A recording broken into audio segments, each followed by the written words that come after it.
இன்றைய இறைவார்த்தை இறைவாக்கினர் மீகா நூலில் இருந்து. ஆண்டவரே, உமது உரிமை சொத்தாய் இருக்கும் மந்தையாகிய உம்முடைய மக்களை உமது கோலினால் மேய்த்தருளும். அவர்கள் கர்மேலின் நடுவே காட்டில் தனித்து வாழ்கின்றார்களே. முற்காலத்தில் நடந்தது போல அவர்களும் பாசானிலும் கிளையாதிலும் மேயட்டும். எகிப்து நாட்டிலிருந்து நீங்கள் புறப்பட்டு வந்த நாளில் நடந்தது போல நான் அவர்களுக்கு வியத்தகு செயல்களை காண்பிப்பேன். உமக்கு நிகரான இறைவன் யார்? எஞ்சியிருப்போரின் குற்றத்தை பொறுத்து நீர் உமது உரிமை சொத்தில் எஞ்சியிருப்போரின் தீச்செயலை மன்னிக்கின்றீர். உமக்கு நிகரானவர் யார்? அவர் தம் சினத்தில் என்றென்றும் நிலைத்திரார். ஏனெனில் அவர் பேரன்பு கூறுவதில் விருப்பமுடையவர். அவர் நம் மீது இரக்கம் காட்டுவார். நம் தீச்செயல்களை மிதித்து போடுவார். நம் பாவங்கள் அனைத்தையும் ஆழ்கடலில் எறிந்து விடுவார். பண்டைய நாளில் எங்கள் மூதாதையருக்கு நீர் ஆணையிட்டு கூறியது போல யாக்கோபுக்கு வாக்கு பிறழாமையையும் ஆபிரகாமுக்கு பேரன்பையும் காட்டியருள்வீர். இது ஆண்டவர் வழங்கும் அருள்வாக்கு. இறைவா, உமக்கு நன்றி. இன்றைய தினத்துக்கு உரிய நற்செய்தி வாசகம் லூக்கா எழுதிய தூய நற்செய்தியில் இருந்து. அக்காலத்தில் வரி தண்டுவோர் பாவிகள் யாவரும் இயேசு சொல்வதை கேட்க அவரிடம் நெருங்கி வந்தனர். பரிசேயரும் மறைநூல் அறிஞரும் இவர் பாவிகளை வரவேற்று அவர்களோடு உணவருந்துகிறாரே என்று முணுமுணுத்தனர். அப்போது அவர் அவர்களுக்கு இந்த உவமையை சொன்னார். ஒருவருக்கு 2 புதல்வர்கள் இருந்தார்கள். அவர்களுள் இளையவர் தந்தையை நோக்கி, அப்பா, சொத்தில் எனக்கு உரிய பங்கை தாரும் என்றார். அவர் சொத்தை அவர்களுக்கு பகிர்ந்து அளித்தார்.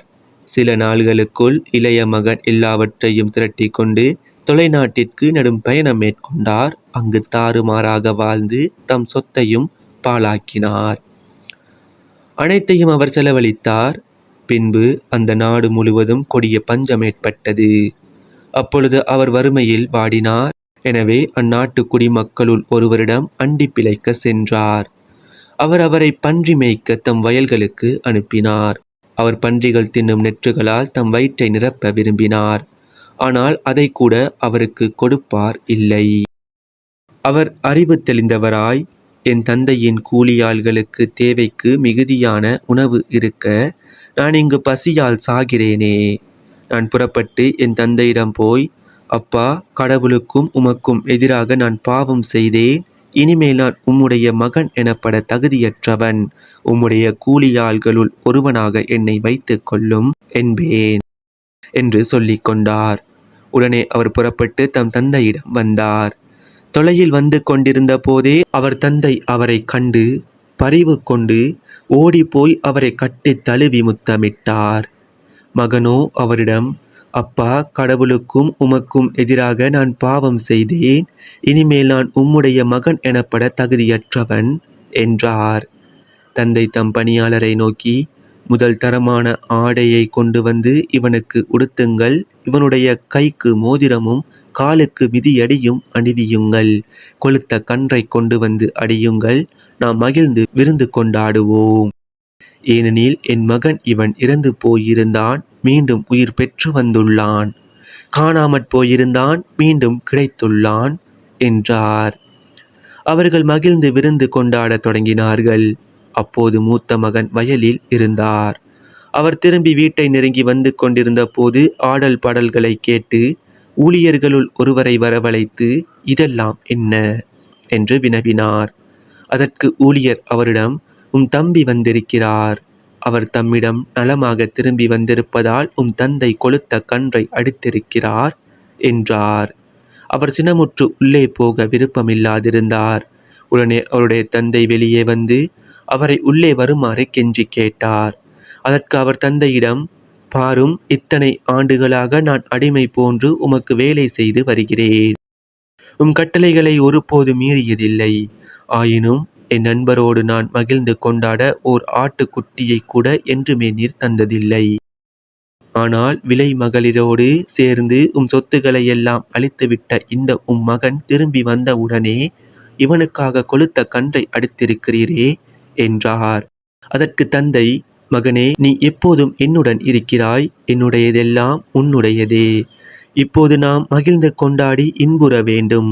ஏனெனில் உன் தம்பி இவன் இறந்து போயிருந்தான், மீண்டும் உயிர் பெற்றுள்ளான். காணாமற் போயிருந்தான், மீண்டும் கிடைத்துள்ளான் என்றார். இது நம் கிறிஸ்து இயேசு வழங்கும் வாழ்வு தரும் நற்செய்தி. கிறிஸ்துவே உமக்கு புகழ். இன்றைய தினத்துக்கு உரிய சிந்தனை துளிகள். ஊதாரி மைந்தன் உவமையின் அடிப்படையில் எழுதப்பட்ட ஒரு இந்தி மொழி பாடலை அண்மையில் கேட்க நேர்ந்தது. பாடல் ஆசிரியர் மகன் தந்தையிடம் சொல்வதாக அமையும் வரிகள்: அப்பா, அப்பா, நான் உந்தன் பிள்ளை. உம்மை பிரிந்த போதும் பிள்ளையாகத்தான் இருந்தேன் என்பதை அறியாமல் போனேன். ஆம், மகன் தந்தையை பிரிந்தான்.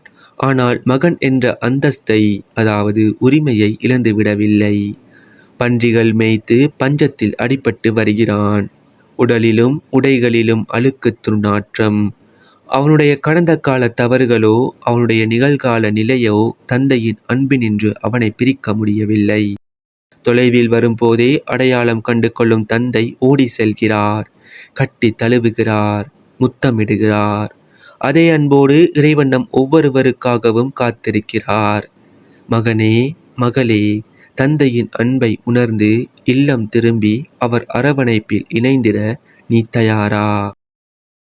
அன்றன்றைக்கான இறை வார்த்தைகளையும் நற்செய்தி வாசகங்களையும் சிந்தனை துளிகளையும் பெற்றுக்கொள்ள நம் சேனலை சப்ஸ்கிரைப் செய்து கொள்ளுங்கள்.